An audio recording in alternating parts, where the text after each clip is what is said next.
Kami dari kelompok 10 ingin presentasikan tentang materi laporan arus kas. Terlebih dahulu, perkenalkan nama saya Mira Anggreni.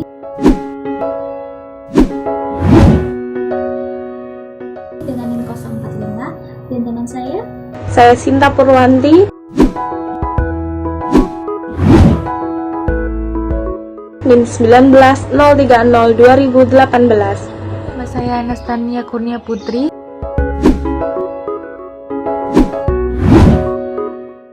NIM 190302035 dari akuntansi Asuri semester 3. Baik, di sini saya mau menjelaskan tentang laporan arus kas. Definisi laporan arus kas. Laporan keuangan yang menggambarkan arus kas masuk dan keluar selama suatu periode tertentu. Lalu ada manfaat laporan arus kas. Yang pertama, memberikan informasi yang memungkinkan para pengguna untuk mengevaluasi perubahan dan aset bersih entitas. Struktur keuangan, likuiditas dan solvabilitas, dan kemampuan mempengaruhi jumlah serta waktu arus kas dalam rangka penyesuaian terhadap keadaan dan peluang yang berubah. Yang kedua, menilai kemampuan entitas dalam menghasilkan kas dan setelah kas, dan kemungkinan pengguna mengembangkan model untuk menilai dan membandingkan nilai sekarang dari arus kas masa depan dari berbagai entitas. Yang ketiga, meningkatkan daya banding pelaporan kinerja operasi berbagai entitas. Selanjutnya ada kegunaan laporan arus kas. Kegunaan laporan arus kas memberikan informasi untuk menilai. Yang pertama, kemampuan entitas dalam menghasilkan arus kas di masa depan.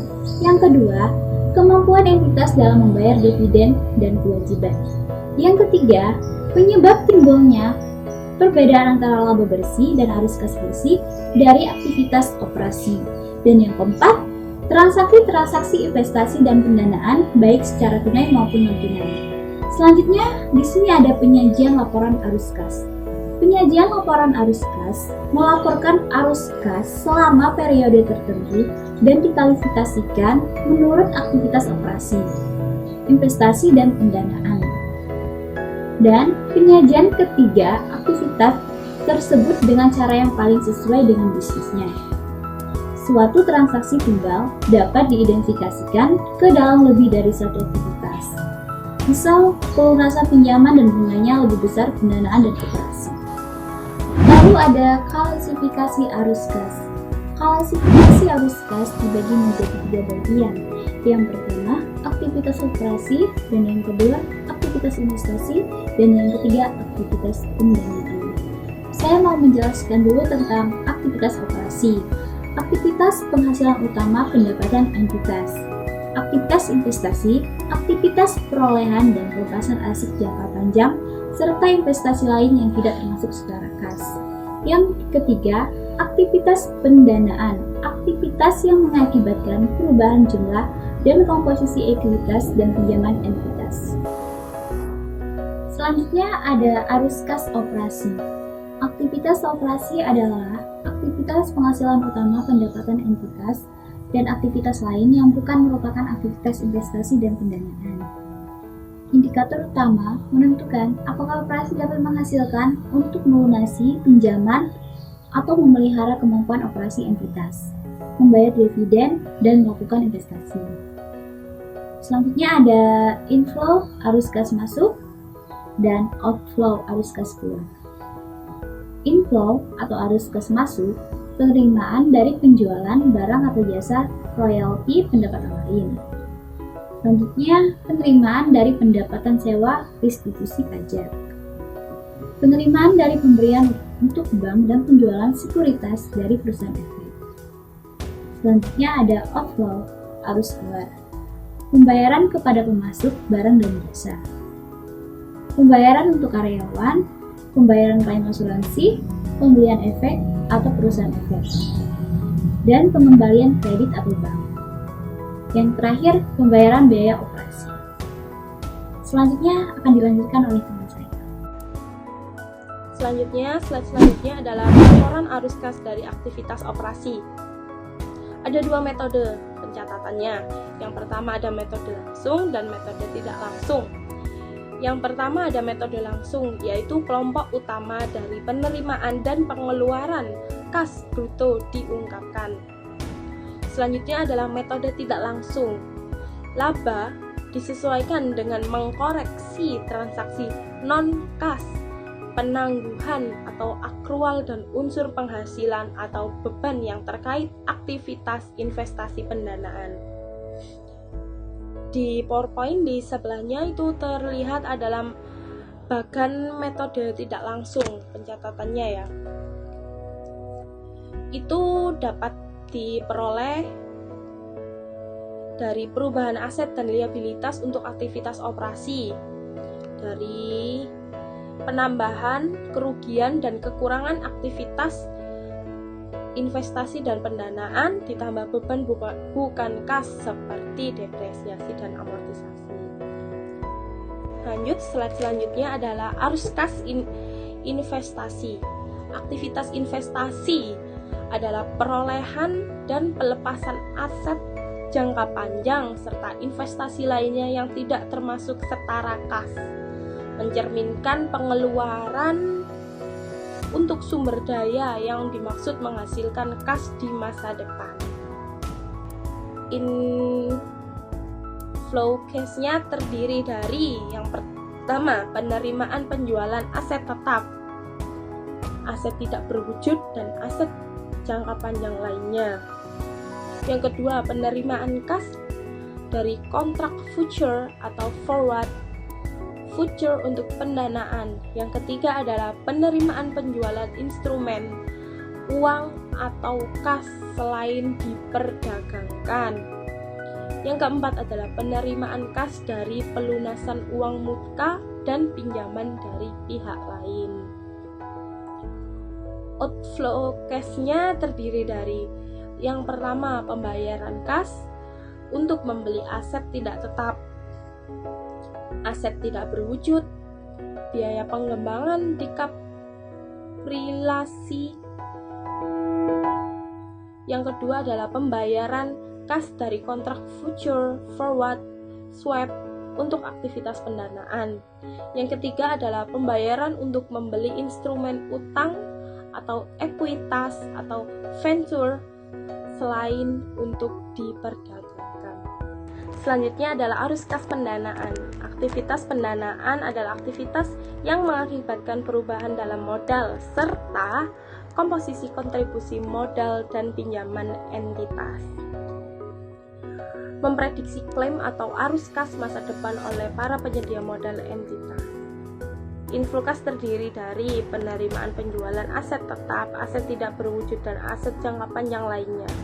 Penerimaan kas dari kontrak future atau forward future untuk pendanaan. Yang ketiga, penerimaan penjualan instrumen utang atau kas selain diperdagangkan. Yang keempat adalah penerimaan kas dari pelunasan uang muka dan pinjaman dari pihak lain. Outflow cash-nya terdiri dari pembayaran kas untuk membeli aset tidak tetap, aset tidak berwujud, biaya pengembangan kapilarisasi. Yang kedua, pembayaran kas dari kontrak future, forward, swap untuk aktivitas pendanaan. Yang ketiga adalah pembayaran untuk membeli instrumen utang atau ekuitas ventura selain untuk diperdagangkan. Lalu, pelaporan arus kas dari aktivitas investasi dan pendanaan dilaporkan secara terpisah. Kelompok utama penerimaan kas bruto dan pengeluaran kas bruto yang berasal dari aktivitas investasi dan pendanaan kecuali yang boleh dilaporkan neto. Dilaporkan neto, yang pertama, penerimaan dan pengeluaran kas untuk kepentingan pelanggan jika lebih mencerminkan aktivitas pelanggan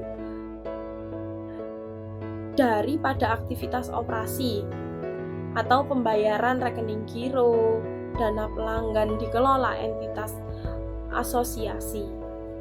Yang kedua, penerimaan dan pengeluaran untuk pos-pos dengan perputaran yang cepat, jumlah yang besar dan jangka waktu singkat, atau transaksi kredit, nasabah, pembelian dan penjualan investasi, pinjaman jangka pendek.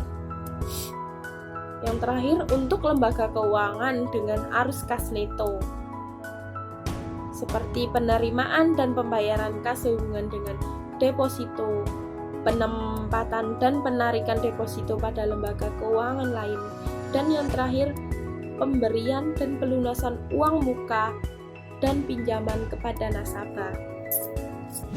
Bunga dan dividen. Arus kas bunga dan dividen diungkapkan secara terpisah dan diklarifikasikan secara konsisten. Bunga. Beban bunga dapat disajikan sebagai arus kas operasi atau pendanaan. Pendapatan bunga dapat disajikan sebagai arus kas operasi atau investasi. Dividen. Dividen yang dibayarkan dapat disajikan sebagai arus kas pendanaan atau operasi. Pendapatan dividen dapat disajikan sebagai arus kas operasi atau investasi. Berikutnya, pajak penghasilan. Arus kas yang berkaitan dengan pajak penghasilan diungkapkan secara terpisah. Diklarifikasikan sebagai arus kas dan aktivitas operasi, kecuali jika secara spesifik dapat diklarifikasi sebagai aktivitas pendanaan dan investasi. Jika diklarifikasikan secara terpisah, jumlah keseluruhan pajak dibayarkan.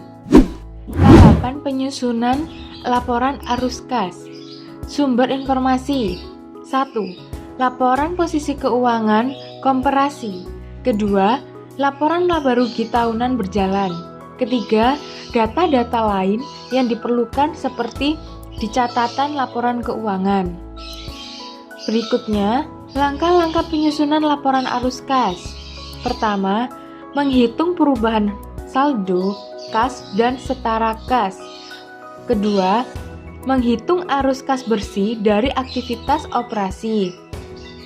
Ketiga, menghitung arus kas bersih dari aktivitas investasi dan pendanaan.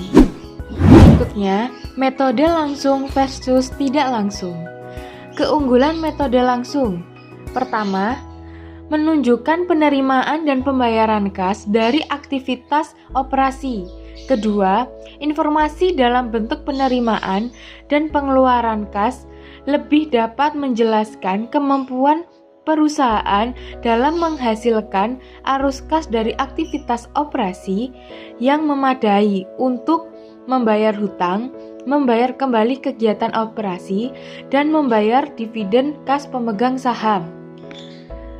Keunggulan metode tidak langsung. Yang pertama, berfokus pada perbedaan antara laba atau rugi bersih dengan arus kas bersih dari kegiatan operasi. Kedua, memberikan informasi yang menghubungkan laporan arus kas, laporan laba rugi, dan laporan posisi keuangan. Sekian presentasi dari kami. Jika ada salah kata, kami mohon maaf. Kami ucapkan terima kasih. Assalamualaikum warahmatullahi wabarakatuh.